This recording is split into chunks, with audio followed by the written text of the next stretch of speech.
देखो question number 43 देखो है ना, इसमें दिया गया किसी घन के विकिरण की लंबाई 6 सेंटीमीटर और घन का आयतन कितना होगा।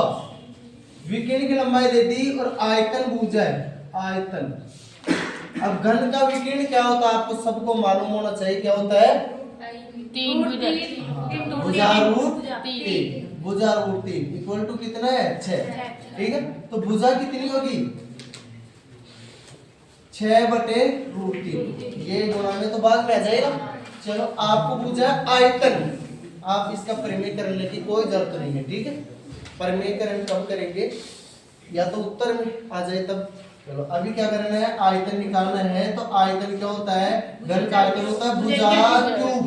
तो इसका 3 बार गुणा करना है, 6/√3 इंटू 6/√3 इंटू 6/√3। अब 6 का क्यूब कितना होता है 216, सबको मालूम है। 6 को 6 से गुणा किया 36, 36 को 6 से किया 216।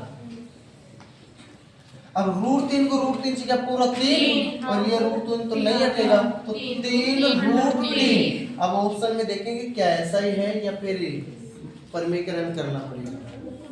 देखिए ऐसा नहीं है ऑप्शन में, तो आप क्या करते हैं अब इसका परिमेयकरण कर लेते हैं। ठीक है, तो परिमेयकरण करो। चलो √3 से ऊपर नीचे गुणा कर दिया, तो नीचे तो क्या आ गया √3 को √3 से क्या पूरा 3 और 3 क्या 9 जाएगा। 216√3/9, 9 से डिवाइड पूरा पूरा हो रहा है। चलो 9 दूना 18 और 9 चौक 36, 24√3, यही आंसर उतारने बहुत ही जीवित है। क्वेश्चन नंबर 44 देखो, क्वेश्चन में दिया है एक घन की विकिरण की लंबाई 9√3 है, तो इसके संपूर्ण पृष्ठ का क्षेत्रफल। एक घन के विकिरण की लंबाई 9√3 है, तो संपूर्ण पृष्ठ का क्षेत्रफल। देखो घन का विकिरण वो को लिया गया थोड़ा सा चेंज है बस। घन का विकिरण क्या होता है, इसमें विकिरण दे रखा है 9√3, ये दे रखा है। अब संपूर्ण पृष्ठ ज्ञात करना है, संपूर्ण पृष्ठ। हाँ ये ज्ञात करना है। तो विकिरण क्या होता है भुजा √3, तो 9√3 दे रखा है। अब एक बात बताओ, √3 से √3 कट जाएगा, तो भुजा कितनी आएगी 9। संपूर्ण पृष्ठ क्या होता है 6 भुजा स्क्वायर, यही तो होता है। चलो संपूर्ण पृष्ठ, संपूर्ण पृष्ठ का क्षेत्रफल सूत्र आपको सबको याद होने चाहिए। और क्यों याद होना चाहिए, क्योंकि बनाना सिखाया हूं मैंने, है ना। सारे सूत्र कैसे बनते हैं, कहां से खाते हैं, और सब कुछ समझा दिया, याद करवा दिया। और याद नहीं है तो वीडियो देख के याद कर लेना। ठीक है, एक वीडियो डाल रखा 50 मिनट, तो उसमें सूत्र भी समझा रखा हूँ, क्वेश्चन भी करवा। ठीक, तो संपूर्ण पृष्ठ का क्षेत्रफल क्या होगा 6 इंटू भुजा स्क्वायर, मतलब 9 का स्क्वायर। 9 का स्क्वायर 81, 81 इंटू 6, 6 कम 6, 6 बेहतर नहीं, 6 48 गलत कर दिया, 6 48 मतलब 886 सेंटीमीटर, 486 सेंटीमीटर। बोलने में मिस्टेक होगी। क्षेत्रफल है तो सेंटीमीटर स्क्वायर। ठीक है, 486 सेंटीमीटर स्क्वायर उतारो। क्वेश्चन नंबर 45 देखो क्या दिया गया है, 0.75 सेंटीमीटर त्रिज्या का 0.2 सेंटीमीटर मोटाई वाले सिक्कों को पिघलाकर, देखो आर दे रखी है 0.75। ठीक है, सेंटीमीटर में है, सभी सेंटीमीटर में कुछ बदलने की जरूरत नहीं है। और सिक्का है 0.2 सेंटीमीटर मोटाई, मतलब एक बात बताओ, सिक्के की मोटाई को किससे दर्शाएंगे हम। सिक्का किस आकृति का होता है, जिसको मालूम हो वही बोले, जिसको मालूम नहीं है वो शांत है। ठीक है, सिक्का कैसी आकृति का होता है, बेलनाकार। ठीक है, गोलाकार तो बॉल होती है, जैसे फुटबॉल हो गई, बॉल हो गई। सिक्का बेलनाकार आकृति का होता है। क्यों होता है आपको मालूम है, क्योंकि उसके अंदर त्रिज्या भी और ऊंचाई भी है। अब त्रिज्या तो आप बोलोगे वर्ग में भी होती है, लेकिन वर्ग में ऊंचाई नहीं होती ना। ऐसे जैसे आप इस ये व्हाइट बोर्ड है, पूरा कौन सी आकृति का, घना, लेकिन सामने वाला पृष्ठ तो आयताकार है, ऐसे। ठीक है, तो सिक्का बेलनाकार होता है, उसके दोनों पृष्ठ वर्ताकार होते हैं, आगे के और पीछे के, है ना। चलो ठीक, सिक्का बेलनाकार होता है। अब बेलनाकार में त्रिज्या और क्या होती है? ऊंचाई। त्रिज्या और ऊंचाई, तो मोटाई को किससे दर्शाएंगे? ऊंचाई से। समझ में आई ये बात? तो h कितनी उसकी? 0.2 सेंटीमीटर। ठीक है, सब कुछ सेंटीमीटर में। चलो पिघलाकर 3 सेंटीमीटर त्रिज्या और 8 सेंटीमीटर ऊंचाई वाला लंबवर्तीय बेलन बनाना वापस से बेलन ही है ना? ये बेलनाकार है। चलो दूसरा बेलन बनाना है। अब बड़ा बेलन, भाई कितने सिक्कों को पिघला के बनाएंगे, है ना? तो बड़ा बेलन इसकी भी लंबाई क्या है? R और H। इसकी भी R और H पता होना चाहिए ना? चलो इसमें दिया गया है 3 सेंटीमीटर त्रिज्या, R कितनी है? 3 सेंटीमीटर, और ऊंचाई कितनी है? 8 सेंटीमीटर। 8 सेंटीमीटर ऊंचाई। लंबवर्तीय बेलन आप समझते हो, जैसे ये बेलन है ना? तो मतलब ये सीधा, ये लंबी तो होता है ना? चलो इधर देखो, लंबवर्तीय बेलन बनाना है। कितने सिक्कों की आवश्यकता है? ये कितने सिक्के होंगे? अगर जैसे मैंने बताया आपको, अगर ईंटों से मिलाकर दीवार बनानी हो तो ईंटों की संख्या कैसे ज्ञात करते हैं? दीवार का आयतन बटा एक ईंट का आयतन।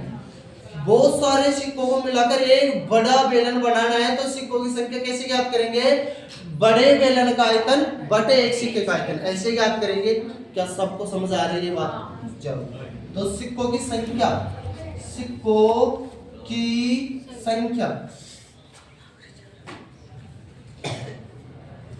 बड़े बेलन का आयतन बटा एक सिक्के का आयतन। अब सिक्का भी बेलनाकार है तो मैं ये भी बोल सकता हूँ एक छोटे बेलन का आयतन। चलो सूत्र क्या होता है बेलन का? पाई आर स्क्वायर एच बटे पाई, देखो ये बड़ा है तो मैं बड़ा आर बड़ा एच लिख दूं, पाई आर स्क्वायर एच। त्रिज्या और ऊंचाई अलग अलग है, आर स्क्वायर एच। पाई तो पाई कट ही जाएगा, ये तो सेम ही होता है। चलो बड़ा आर कितना है? 8 इंटू 8, एच कितना है? नहीं आर 3 इंटू 3 इंटू एच कितना है? 8 बटा में छोटी त्रिज्या कितनी है? 0.75 इंटू 0.75 इंटू एच कितना है? 0.2। अब देखो 1 2 3 4 5 अंकों के पॉइंट है, तो पॉइंट हटाने के लिए क्या मैं ऊपर 5 जीरो लगा दूं? 1 2 3 4 5 पॉइंट हट चुका है। चलो काट लेता हूं, और मैं इसको क्या 4 जीरो को ऐसे लिख सकता हूं क्या? 100 इंटू 100। काटना देखना आसान हो जाएगा। पॉइंट तो हट ही चुका है। 25 या 75 25 100, 25 या 75 25 100। अब 2 से काट दिया 2 बार, अब 3 से 3 3 से 3, बस आसान हो गया। 4 2 8 8 घंटे 64 और 1 0, 640 सिक्के। मतलब कितना आंसर आया? 640। यही आंसर उतार लो। देखो क्वेश्चन नंबर 46 और अच्छा क्वेश्चन है। यदि किसी गोले के अर्धव्यास में 2 मीटर की वृद्धि कर दी जाए तो उसके पृष्ठ क्षेत्र में 704 वर्ग मीटर की वृद्धि हो जाती है। देखो गोले का अर्धव्यास क्या होता है? त्रिज्या। एक गोला है, आप जानते हो गोला कैसा होता है ना? मतलब जैसे कि फुटबॉल हुई, बॉल हुई, है ना? बहुत सारी आकृति है गोलाकार, है ना? ऐसा होता है गोला। फुटबॉल हुई, बॉल हुई, बहुत सारी आकृति है ना? तो देखो एक गोला है जिसमें दिया गया है त्रिज्या में अगर 2 मीटर की वृद्धि कर दी जाए, गोला है त्रिज्या में, गोला में त्रिज्या में 2 मीटर की वृद्धि कर दी जाए, 2 मीटर की वृद्धि कर दी जाए तो क्षेत्रफल में 704 मीटर स्क्वायर की वृद्धि हो जाती है।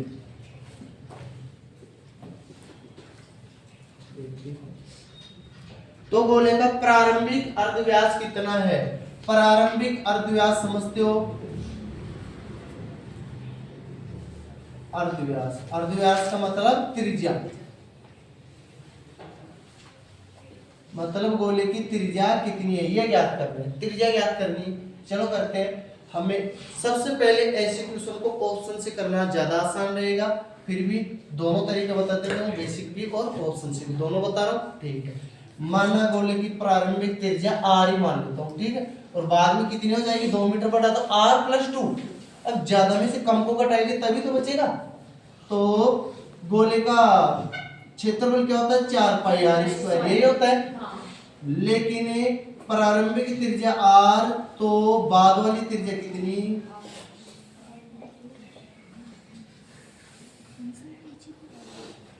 बाद वाली r+2, ऐसा ही होगा।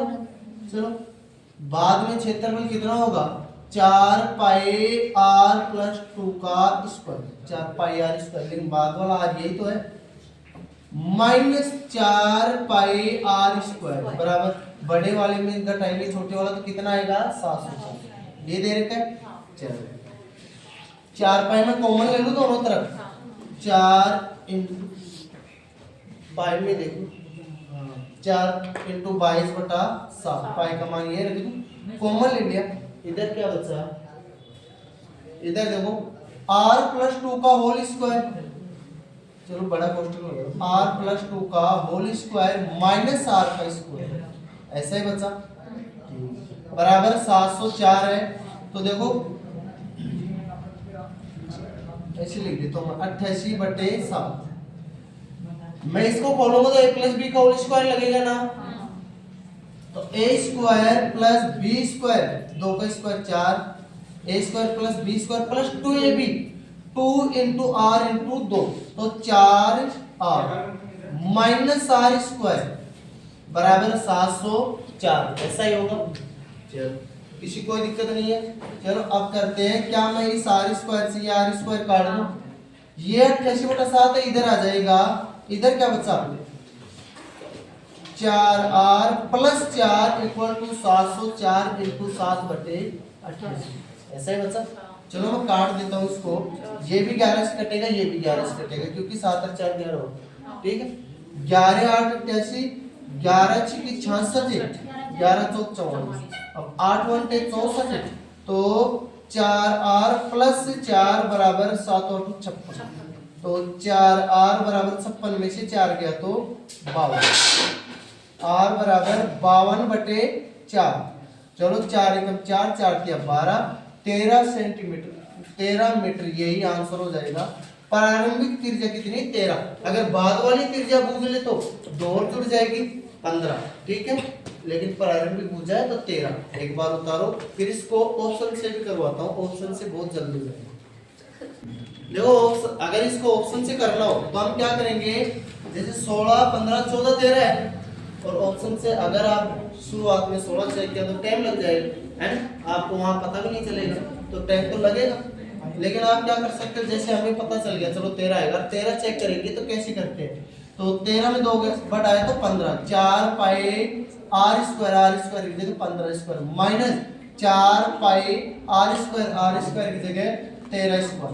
चलो 4π ले लिया कॉमन, 4 × 22/7, इधर 15 का स्क्वायर माइनस 13 का स्क्वायर, चलो a² - b² कर लो, तो a + b a - b, 15 और 13 28, और a - b 2, 28 × 56, ठीक है। तो ये देख लो, इसमें से घटाए तो मतलब 4 × 22/7 × 56, 7 और 8 56, तो 88 × 8 64, 6 64 6 70 आ गए 704, ऐसे चेक करना पड़ेगा, ठीक। 47 देखो 47 का क्वेश्चन बहुत अच्छा क्वेश्चन है, ठीक है। ऐसे क्वेश्चन को ज्यादा लोग नहीं कर पाएंगे, ठीक है। 1 सेंटीमीटर, 2 सेंटीमीटर, 3 सेंटीमीटर त्रिज्या के 3 गोलाकार गेंदों को पिघला कर एक नई गेंद बनाई गई है। 3 गेंद है, तीनों की त्रिज्या क्या है? एक की तो 1 सेंटीमीटर और 2 आखिरी 3। इस प्रकार की 3 गेंदें हैं। देखो आगे, अब 3 गेंदों को पिघलाकर एक नई गेंद बनाई गई है। प्रक्रिया में 25% सामग्री नष्ट हो गई, तो नई गेंद की त्रिज्या कितनी है? तो एक बात बताओ, सभी का आयतन निकाल के जोड़ेंगे और फिर नई गेंद का आयतन कितना होगा? 25% कम होगा ना, 25% सामग्री नष्ट भी तो हो गई। चलो आयतन निकालते हैं। गेंद तो कौन सी आकृति? गोलाकार, और गोले का आयतन क्या होता है? 4/3 पाई आर क्यूब, ऐसा ही है। अब एक बात बताओ, अगर मैं सभी में ऐसा करता हूँ 4/3 पाई आर 2 का क्यूब प्लस 4/3 पाई आर 3 का क्यूब, 4/3 पाई तो कॉमन ले लूंगा ना, क्या बचेगा? R1 क्यूब प्लस R2 का क्यूब प्लस R3 का क्यूब, ऐसा ही बचेगा। चलो क्यूब कर करके जोड़ लेते हैं। 4/3 इंटू 22/7 इंटू देख लेते हैं, 1 का क्यूब 1, 2 का क्यूब 8 प्लस 3 का क्यूब 27। चलो 27 और 8 36 हो गए नी टोटल। तो 4/3 इंटू 22/7 इंटू 36, 25% सामग्री खराब हो गई, मतलब 1/4 खराब हो गया, तो 3/4 बच गए ना। क्या मैं यही 3/4 लिख दूं? क्या ऐसा लिख दूं? 25% का मतलब है ये, तो 75% बच गई। 75% ऐसे लिखते हैं, ठीक है। तो 25 या 75, 25 हो गए ना 3/4। चलो 3/4 लिख दिया मैं, काट देता हूँ। 4 से 4, 3 से 3 और निकट रहे तो गुणा करना पड़ेगा। फोटो में आएगा, देख लो ऑप्शन में, फोटो में क्या? फोटो में नहीं है। हाँ, त्रिज्या निकालनी है। चलो फोटो में क्यों आएगा? त्रिज्या निकालनी है ना। तो ये आयतन है। अब 4/3 पाई आर क्यूब बराबर, इसको पाई लिख देता हूं मैं ना, पाई इंटू 36, ऐसा ही है। पाई से पाई कैंसिल कर दो। अब आर क्यूब बराबर 36 इंटू 3/4 होगा ना, ऐसा ही होगा। 4 नाम 36, अब आर क्यूब बराबर 27, तो आर बराबर 3। ये हो गया आंसर। उतारो क्वेश्चन अच्छा है। क्वेश्चन नंबर 48 देखो, किसी लंबवर्तीय शंकु के आधार की त्रिज्या तथा उसकी ऊंचाई में प्रत्येक में 10% वृद्धि कर दी जाए तो शंकु के आयतन में कितने % की वृद्धि होगी? शंकु है ना, आधार की त्रिज्या। अब लंबवर्तीय शंकु है, आप समझते हो लंबवर्तीय क्या होता है ना, सीधी बड़ी रेखा है उसका बीच का। ऐसा शंकु नहीं है, ये तिरछा शंकु नहीं है, ऐसा है बिल्कुल जिसमें लंब बन रहा है ऐसा, ठीक है। 90 डिग्री है ना। हाँ चलो देखो, किसी लंबवर्तीय शंकु के आधार की त्रिज्या तथा उसकी ऊंचाई प्रत्येक में 10 की वृद्धि कर दे। माना उसकी आर पहले 10 थी और एच भी 10 थी, तो आयतन कितना होगा? शंकु 1/3 पाई आर स्क्वायर एच, ऐसा ही होता है। और दोबारा में प्रत्येक में 10% की वृद्धि कर दे तो बड़ा आर क्या हो जाएगा? 11। 10 में 10% की वृद्धि किया तो 11 ही तो होगा। अब ये बड़ा वाला एच क्या हो जाएगा? ये भी 11 हो जाएगा। तो आयतन तो यही होता है ना सूत्र, तो 1/3 पाई आर स्क्वायर एच। लेकिन हमें एक बात चला, यहाँ आर बराबर है, आर और एच सेम है, आर और एच सेम है, ठीक। तो क्या मैं आर स्क्वायर एच की जगह आर क्यूब तो लिख सकता हूँ? सेम है तो रहने दो, मत लिखो। अब एक बात बताओ, दोनों में सेम चीज है वो तो काट दो, तो दोनों में सेम ही है। 1/3 पाई तो सेम ही है ना, 1/3 पाई तो सेम ही है, हमेशा काट दिया करो। केवल हमें ये देखना है इसमें कितनी वृद्धि, आर स्क्वायर एच से कितना हुआ? 10 इंटू 10 आर स्क्वायर एच है ना। देखो आर स्क्वायर एच, एच कितना है? 10, तो आयतन कितना हो रहा है? 1। अब बड़ा आर स्क्वायर एच कितना हो रहा है? 11 इंटू 11, एच भी कितना है? 11, तो कितना हो गया? 1321। वृद्धि कितनी हुई? 3 से 30। वृद्धि कितनी हुई? 331, इसमें से इसको घटाए 331 बचता है। तो परसेंट में वृद्धि कितनी हुई, प्रतिशत में वृद्धि, प्रतिशत में वृद्धि 1000 रुपए कितने की वृद्धि, 331, तो परसेंट बदले 100 से गुणा किया और यहाँ भाग दिया तो 33.1%, यही आंसर है। आया ना समझ में? उतार लो। देखो क्वेश्चन नंबर 49 देखो, क्वेश्चन नंबर 49 में दिया गया है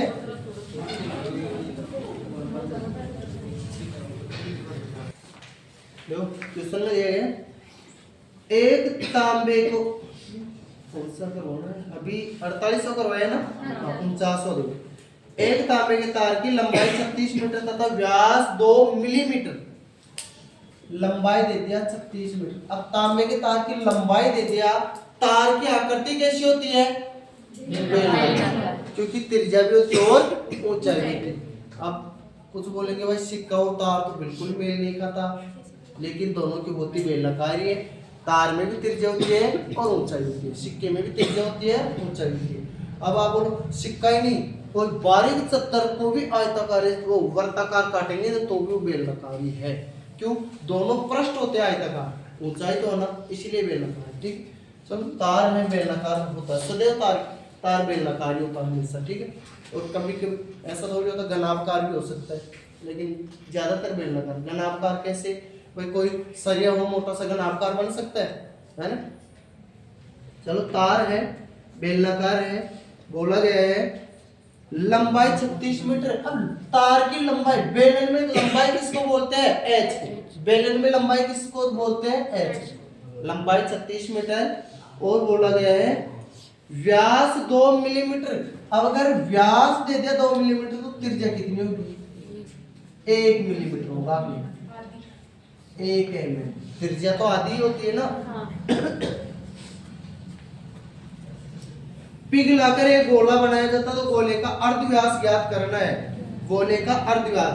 अब ऑप्शन में सब कुछ सेंटीमीटर में, तो क्या मैं इन सबको सेंटीमीटर में बदल लूं, भाई ये 36 तो क्या है, ये तो मीटर में है और ये मिलीमीटर में दे रहे हैं, सबको सेंटीमीटर में बदल लूं, तो h को सेंटीमीटर में बदला तो 3600 सेंटीमीटर, 100 से मल्टीपल करते हैं, मीटर को सेंटीमीटर में बदले तो, और यहाँ क्या है मिलीमीटर, मिलीमीटर को सेंटीमीटर में बदले तो क्या करेंगे बताओ, 10 से भाग, 1 सेंटीमीटर में 10 मिलीमीटर होता है, तो मिलीमीटर को सेंटीमीटर में बदलेंगे तो 10 से भाग, मतलब कल या परसों समझाया था आपको ये सब बदलना। r बराबर क्या होगा, सेंटीमीटर में बदलना है तो 1/10, ऐसा ही है, या हम 0.1 भी लिख सकते हैं, अभी ऐसा ही रखते हैं। ठीक है, बोला गया है पिघलाकर एक गोला बनाया जाता है, गोले का अर्धव्यास मतलब त्रिज्या बतानी है। अगर गोला बनाएंगे पिघलाकर तो सूत्र कौन सा काम में आएगा, आयतन। ठीक है, अब बेलन का आयतन का सूत्र क्या होता है, पाई आर स्क्वायर, गोले का 4/3 पाई आर, ऐसा ही होता है। चलो गोला बनाया जाता है, पाई से पाई तो कट ही जाएगा ना। अब यहाँ बेलन की त्रिज्या कितनी है, 0, 1/10 है, 1/10 इंटू 1/10, एच कितनी है 3600 बराबर 4/3 इंटू आर क्यूब। अब देखो 2 0 सिक्का में 2 0 काट दूं, अब आर क्यूब बराबर क्या होगा 36, ऐसे कैसे 4/3 है तो 3/4 हो जाएगा, 4 नाम 36 और 9 दिया 27, तो आर क्यूब बराबर 27, तो आर बराबर 3, आर क्या होगी उसकी 3, और आपको भुजा क्या है, अर्धव्यास की भुजा जो 3 आ जाए, समझ में आ गए, उतारो इसको, ये आंसर है। क्वेश्चन नंबर 50, क्वेश्चन नंबर 50 देखो, 50 में दिया गया है एक लंबवत बेलन एक अर्धगोले के परिगत इस प्रकार है कि इनके आधार पर आयतनों का अनुपात। क्वेश्चन बहुत अच्छा है, एक अर्धगोल, एक लंबवत बेलन एक अर्धगोले के परिगत, परिगत का मतलब बाहर, अर्धगोले के बाहर है, जैसे ये बेलन है, अब इसके अंदर क्या बना हुआ है, अर्धगोल, ऐसा है, समझ आ गया ये बात। एक बेलन है अर्धगोले के परिगत है, अर्धगोले के बाहर है। तो अब इसमें बोला गया है